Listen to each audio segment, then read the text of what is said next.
নমস্কার, সবাই কেমন আছেন? আশা করি সবাই খুব ভালো আছেন। আমিও ভালো আছি। আমি পিয়ালি, আমার নতুন একটি ভিডিওতে আপনাদের সবাইকে স্বাগত। আজ আমি নিয়ে এসেছি একদম ঘরোয়া সুস্বাদু আর নিরামিষ এক রেসিপি, ছোট আলু দিয়ে বাঁধাকপির ঘন্ট। কম মশলায় একদম হালকা খাবার, খিচুড়ি আর ভাতের সাথে একবারে জমে যাবে। যদিও আমি খিচুড়ির সাথে খাওয়ার জন্যই বানিয়েছিলাম। প্রথমে কড়াইতে সরষের তেল গরম করে শুকনো লঙ্কা, জিরে আর তেজপাতা ফোড়ন দিতে হবে।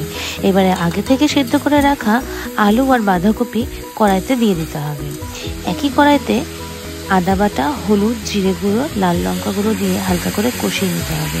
এবার টমেটো দিয়ে টমেটোগুলোকে নরম হওয়ার জন্য ছেড়ে দিতে হবে।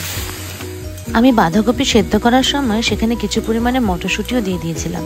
যাই হোক, তারপর পরিমাণ মতো অল্প নুন, চিনি মিশিয়ে 5-7 মিনিট ঢেকে রাখতে হবে, মশলাগুলো ভালোভাবে যাতে কষে যায়।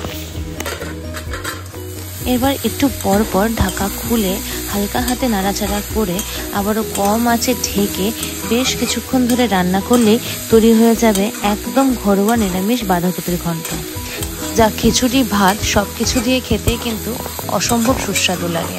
আমি অবশ্য খিচুড়ির সাথে খাওয়ার জন্যই বানিয়েছিলাম। বাইরে তো খুব ঝমঝমিয়ে বৃষ্টি হচ্ছে, তো খিচুড়ির সাথে বাঁধাকপি ঘন্ট আমার খুব প্রিয়।